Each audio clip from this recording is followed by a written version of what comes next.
Guys നല്ല കിടുക്കം മഴയാണ്. ഞാനപ്പം വൈകുന്നേരം ഒരു 4:30 മണിയായിട്ടുണ്ട് ഇപ്പം കേട്ടോ. ഞാനൊന്ന് നടക്കാൻ ഇറങ്ങിയതായി മഴയത്ത്. കുറേ നാളെ മഴയത്ത് കുടയൊക്കെ പിടിച്ച് നടന്നിട്ട്. അല്ലാതെ നമ്മൾ എവിടെയെങ്കിലും പോകുമ്പോഴൊക്കെ ഒന്ന് നടക്കും. പക്ഷേ ഇപ്പോഴെന്ന് പറഞ്ഞു കഴിഞ്ഞാൽ എനിക്ക് 4:30 മണിയൊക്കെ ആയപ്പോഴത്തേക്ക് പണ്ട് നമ്മൾ ഈ സ്കൂളിലൊക്കെ പോയിട്ട് തിരിച്ചു വരുമ്പോഴത്തേക്ക് കുടയൊക്കെ പിടിച്ച് നടന്നു വരുന്നില്ലേ, അതേ കണക്കൊരു മൂഡ്, ഒരു ആംബിയൻസിൽ ഫീൽ ചെയ്തു. അപ്പോൾ ഞാൻ വിചാരിച്ചു എന്തുകൊണ്ട് ജസ്റ്റ് കുറേ കൂടി ഒന്ന് നടക്കാൻ ഇറങ്ങിക്കൂടാ. കിണ്ണം മഴ, നമ്മൾ ബൈക്കിലൊക്കെ പോകുമ്പോഴത്തേക്ക് ജസ്റ്റ് ഒന്ന് ഇല്ലാതെയൊക്കെ പോകുമല്ലോ. ബൈക്കിൽ പോകുമ്പോഴും കാറിൽ പോകുമ്പോഴൊക്കെ നമ്മൾ റെയിൻകോട്ടൊക്കെ ഇട്ട മഴയത്ത് പോവും. അല്ലാതെ കുടയും പിടിച്ചിറങ്ങി പോകുന്നത് നടക്കാൻ ഇറങ്ങുന്ന ഒരു പ്രത്യേക വൈബാണ്. ഞാനിപ്പോൾ എൻ്റെ വീട്ടിന് അടുത്തുള്ള അമ്പലത്തിലോട്ടൊന്ന് പോവുക. ജസ്റ്റ് അവിടെ പോയി ഒന്ന് മഴയത്ത് ആസ്വദിച്ച് തിരിച്ചു വരാമെന്ന് കരുതി ഇറങ്ങിയതാണ്. ഞാൻ ഇതുവഴി വന്നപ്പോഴത്തേക്ക് വിധു ഇവിടെ അയക്കുന്നു. ഞാൻ വിധുവിൻ്റെ വീട്ടിൽ ജസ്റ്റ് ഒന്ന് ഇറങ്ങി അവരോട് കുറച്ച് നേരം സംസാരിച്ച് എന്നിട്ട് വീണ്ടും അങ്ങോട്ട് പോവുകയാണ്.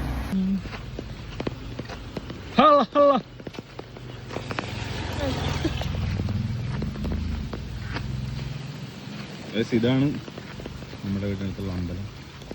അപ്പം ഇവിടെ ഇറങ്ങി മഴയൊക്കെ ആസ്വദിക്കാൻ പറഞ്ഞിട്ടാണ് ഞാൻ വന്നത്. ഈ കണ്ടോ,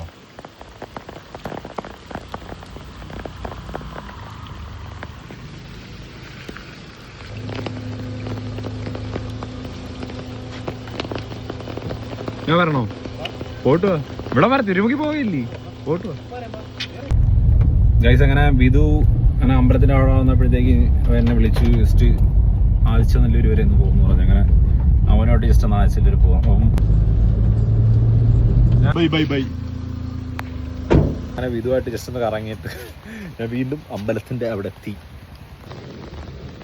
എങ്ങനെയുണ്ട്? മഴയത്ത് കാണാൻ അടിപൊളിയല്ലേ?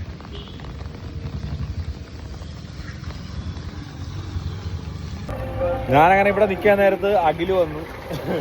അഖില് ഇവിടെ വന്നിട്ട് വിവോ 70 വിവോ X300 FE എടുത്ത് അതിനെ ഫോൺ അങ്ങനെ നോക്കിക്കൊണ്ടിരിക്കുമായിരുന്നു. അപ്പം ഞങ്ങളങ്ങനെ സംസാരിച്ചുകൊണ്ടിരിക്കുമായിരുന്നു. മഴയാണ്, മഴ ഇപ്പോൾ ഇല്ല. ഞാൻ വന്ന സമയത്ത് നല്ല മഴയായിരുന്നു, ഇപ്പോൾ മഴ കുറഞ്ഞു, ഇപ്പോൾ ക്ലിയറായി. ഓക്കെ ശരിയെന്നാ. അങ്ങനെ ഞാൻ തിരിച്ചു പോകുമ്പോൾ വന്നപ്പോൾ മഴ ഉണ്ടായിരുന്നു, ഇപ്പം മഴയില്ല. അങ്ങനെ ഇപ്പം മണി 6 ആകുന്നു. ഇന്ന് രാവിലെ തൊട്ട് വൈകുന്നേരം വരെ മഴയായിരുന്നു.